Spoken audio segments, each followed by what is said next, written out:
Hi, I'm Dr. Amy Robbins, and welcome to the Life, Death, and Space Between podcast. I'm a licensed clinical psychologist and medium. I know it seems like a strange combination, but that gives me a unique view of life and death. Death can be scary. I get that. That's why I'm doing this. I want to help people explore life, death, and what it all means. We are born and we die. What we do in the middle is the space between. Today, I'm talking with Dr. Debra Kissen. She is the clinical director of the Light on Anxiety Treatment Center. Dr. Kissen specializes in cognitive behavioral therapy for anxiety and related disorders. Dr. Kissen is the author of the Panic Workbook for Teens and an active contributor to the Huffington Post, and shares information on empirically supported treatment for anxiety and related disorders. Dr. Kissen also has a special interest in the principles of mindfulness and their application for anxiety disorder. Dr. Kissen has presented her research on mindful-based treatments at regional and national conferences. Dr. Kissen serves on the Scientific Advisory Board of Beyond OCD and is the chair of the Anxiety and Depression Association of America Public Education Committee. Pretty impressive resume, and I'm excited to welcome my friend, Dr. Debra Kissen. So today we're going to start because one of the issues I'm finding in my practice, and a big part of what has propelled me to do this podcast, is how much our anxiety is fueled by our fear of death or unresolved loss. So you treat anxiety specifically. What are your thoughts on that? I'd say that's pretty much the core fear really for everyone when you start tapping at their anxiety. And we call it in CBT or cognitive behavioral therapy, a downward arrow, where you start saying, okay, well, what would be so bad about that? And then what would be so bad about that? And when you start addressing fears, as you go further and further down, really the core fear for, I'd say all of my clients comes down to death and fear of the imagined isolation that might come along with that. So it really, for your patients, is the isolation that comes along with dying? Well, I would say, and I'm trying to think about any empirical research to support it, but really what feels so scary about death. And the interesting thing when you start kind of poking around and playing with fear of death with each person, you really get something different. So I think there's a personal fear within the fear of death. So for one person, it might be the fear of all the things that you'll miss out on by not living. For someone else, it might be imagining the pain and suffering of those that you leave behind. For someone else, it might be an unresolved sense of what even death means. And are you just if you're just sort of in a state of nothingness, then almost a claustrophobic, like panic-inducing state of being just forever stuck in nothingness and what that means and kind of the existential questions around that. So you kind of have to play around a little bit with each person to figure out what might be making the concept of dying, death, and for some, it might be the imagined process of dying and what those minutes of terror would be like as you're dying and whatever one might be imagining that experience would be like. So you kind of have to figure it out. And it sounds like for many of your patients and also for mine that there's this sense of terror or that it's scary and bad. There's a lot of negativity associated with death, whereas there could be positivity associated with death, right? Like so much of our culture is about the bad, the negative, whereas I don't think people necessarily see death. They see it as a very final ending rather than just part of maybe a soul existence or something along those lines. And I say depending on individuals' religious beliefs, they still could have a ton of death anxiety, even if they believe in the concept of heaven, for example. And that, well, yes, I think I've been a good person and I imagine I'll go on to heaven if that's part of their religious beliefs. But there still might be a lot of death anxiety about what the process of dying might be or how their kids would be doing once they left. So even if you do feel that things could go on in some okay way, there still could be a ton of death anxiety. So how do you work with that then? Because it's such an existential question, right? I mean, this is basically what we're all trying to figure out and part of doing this podcast is to try to make meaning out of your life. So how do you deal specifically when you get to the root of it, which you and I have talked about before this podcast is usually about death? How do you really get into that and dig deep into helping them release that anxiety or letting go of it or managing it? Well, I think what normally happens when we're naturally afraid of something is we think about it like, oh, dying, that would be scary. Oh, okay, let me not think about that. Kind of like watching a scary movie, but you watch it and you're kind of covering your eyes and you're kind of watching a little bit, but you're turning away. Or driving by like a car accident that you don't want to see, but you really do want to see. And so you're looking, but you're not really looking and you're kind of hunched over. And so creating a place and a space where you can really explore the concept of what death means to your client. So what does that mean to you? Really kind of slowing down and what do you imagine that process of dying would look like? What thoughts come up in your mind and what do you imagine would happen once you're dying? And as people really spend a little bit more time, well, I never really thought about it. I guess maybe this or that. And then they kind of work through the process themselves of, well, I guess now that I'm saying it out loud, the God I believe in wouldn't create death where all you're doing is looking down and seeing all your loved ones having fun and just in heaven feeling like you're missing out. That doesn't really make sense. And so without even saying anything, by breaking it down and allowing a person to really dive into and explore their beliefs about death, they normally will come through the other side by just being encouraged to stay with it, which isn't a natural thing. When something feels scary, you want to turn away from it. Right. But a lot of the treatments for anxiety disorders are to really stay with the feeling and the fear. Right. The feeling, the fear, the thoughts, the images, the memories, moving through versus turning against and kind of getting to the other side. And do you find that people necessarily have to have had an experience? Like, do you find that there's maybe an experience of loss as well in there? Or sometimes it doesn't matter? I think sometimes when you've had the experience of losing someone, like I know when my daughter, who was 8 or 9 at the time, lost her my father-in-law, her grandfather. One of the things she said to me was, I didn't realize when someone dies, it means you never see them again. And I think that the permanence of that for her, now, obviously, we all have our own belief system about what seeing someone again means. And hopefully we're going to explore that in other podcasts here. But that the permanence of it for her was really, I think, and it was really scary that it felt final. Right.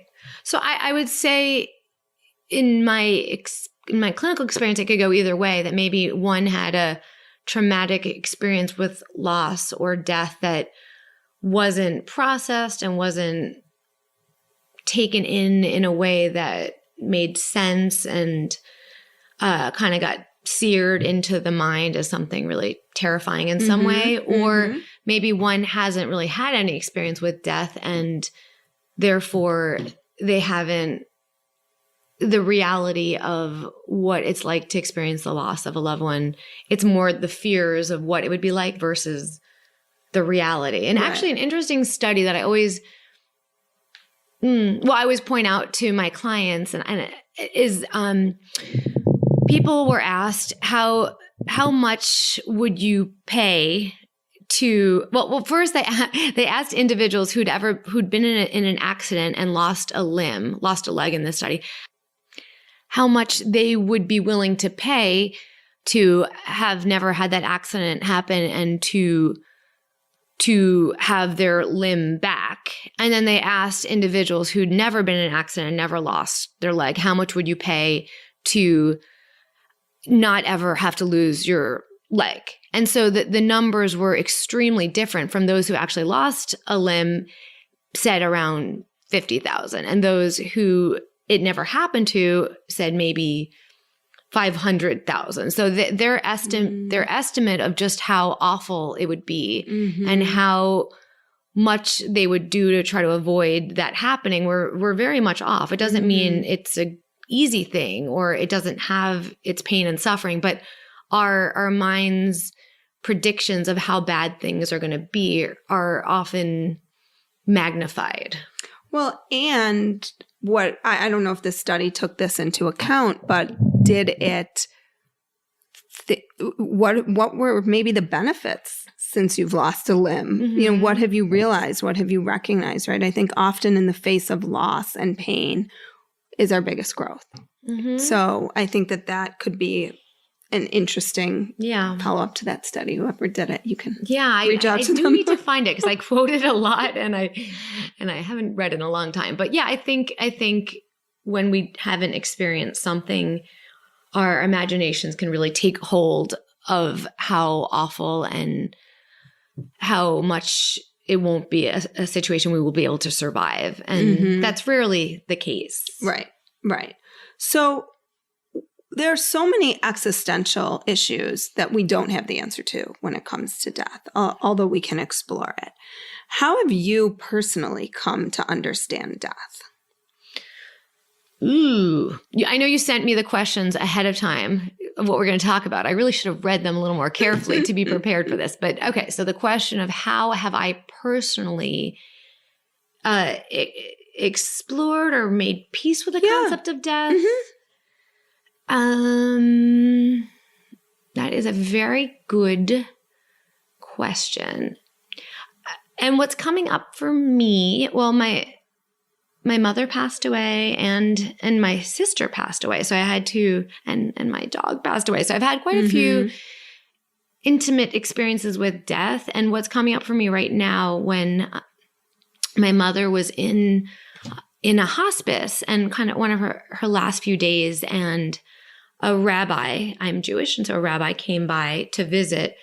And he said to me at that time, there's a Jewish prayer that it's a blessing that thanks the dying person for the gift and the blessing of the lesson that they're giving you, and for the experience, and just for the enlightened witnessing of this energy and this miracle in some ways. Oh, wow. And so I understood what he was saying, that it really was in some ways similar to witnessing the creation of life and to witness the passing.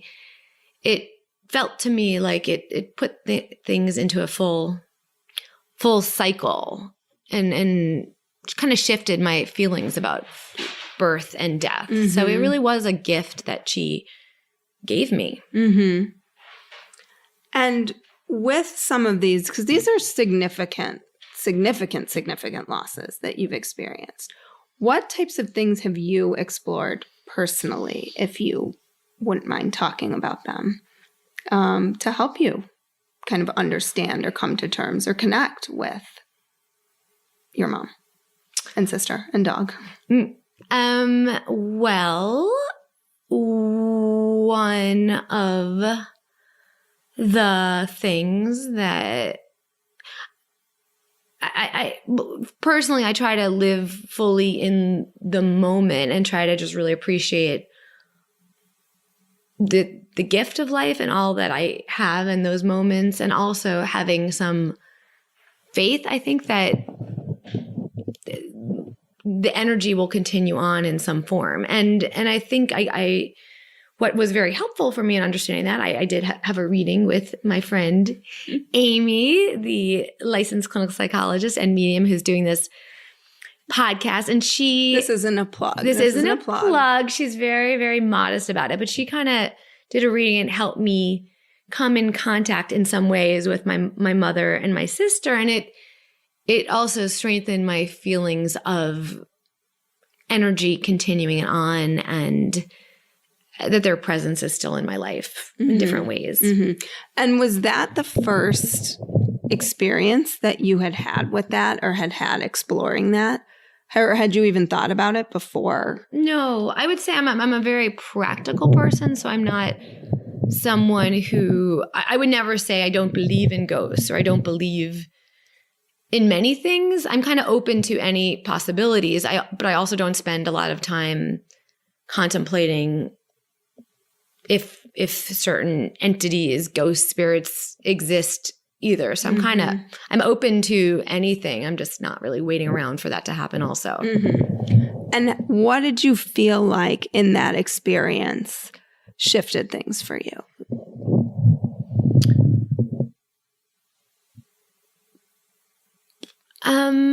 I would say the feelings of continuity, and you don't sort of like just drop off, that you sort of have your life of the number of years that you have in your current existence, and then you just sort of like fall off this cliff of nothingness, and then that's just sort of it.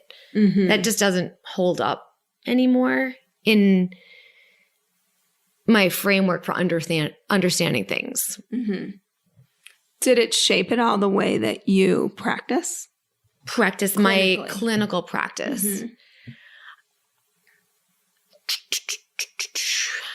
I would say not, in that I'm very cognitive behavioral therapy, so I'm very action oriented and here and now. And at the same time, I'm very open to one's energy and what they're bringing into the room, and whether that's through feelings, sensations, whatever else comes with it. So I guess in some ways I've always been in touch with the energy source that my clients bring in, and I think I continue to do that. So maybe when one talks about their death anxiety, maybe I feel a little bit more comfortable that without saying all will be okay, because you can't tell someone it's going to be okay. Right. If it were that easy. When they're in that, right. And they don't just walk away believing, oh, okay, everything's going to be okay. Right. Right. But I think in my wise mind, or in my soul, to be able to send that energy that no matter what, all will be okay. Maybe not in the little tiny moments, but in the bigger scheme of things, like all is okay. And I think I'm able to kind of send that message silently to anyone who comes in to see me. And since our reading, which was probably about 2 years ago, you've found ways to connect on your own. You haven't needed, even though you've wanted me to help, you've found ways outside of me to connect with your mom and your sister. More your mom, though. Yeah, and it's hard to know if it's true or real. I have the flashing of lights in my home and in my bathroom of late. And, I'll often have conversations with the flashing lights, like, thank you for coming by. And isn't it funny how Morgan is such a clown? Or it feels to be true that I'm getting some of her presence. I can't prove it to be so. Right. But there's a comfort in feeling like you're still connected to her, even though she's not. Yes. She's not here. So one of the things I love to do is ask people for this podcast what the space between means to them, because that's the title of the podcast. Good title. I love it. Great title. And I'm just curious what that means to you when you hear the space between. Well, first I'm hearing Dave Matthews going through my mind. Right, I know. That was one of the issues with naming it that, but I checked it out. It's all good. Yes, and which is a great song. And I think it's kind of artificial that there's even a divide anyway, that there's a start point and end point, and then the space between once you pass away, maybe before you come back. To me, it feels like a continuum, an infinity, and there's just endless connections and interconnections. So I don't know if that answers the question by saying, so in terms of what the space between, That's my answer. Does that make sense at all? Yeah, absolutely. There's no right answer or wrong answer. I like to get things right. No, it's just a curiosity. Yeah. Because when I said it, it meant something different. Everybody that I've asked is like, this is what it means to me. Yeah. And so I thought it was interesting that it was open to interpretation. For me, when I originally picked it as a name amongst other names, it was the space that I was straddling between the two worlds of being a really grounded, licensed clinical psychologist and also having this experience as a medium, connecting with people who had passed away and trying to figure out how to straddle that space. And it felt like I was in between two worlds in some way. And I've gone on to think of it in a lot of other ways as well. But that was the original impetus for the name of the podcast. I didn't realize that. Yeah. That's beautiful.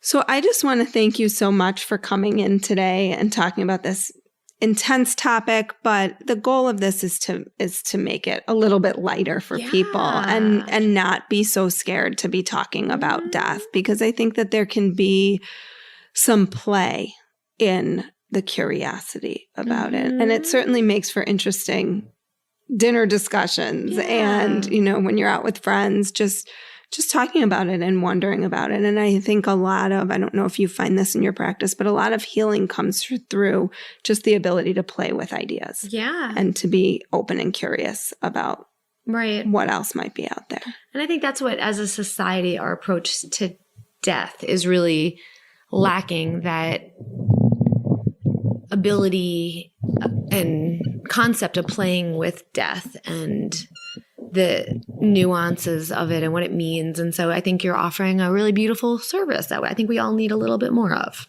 Thank you. Well, thank you again for coming today. And thank you guys all for listening. Have a great day. Like what you heard today and want to hear more?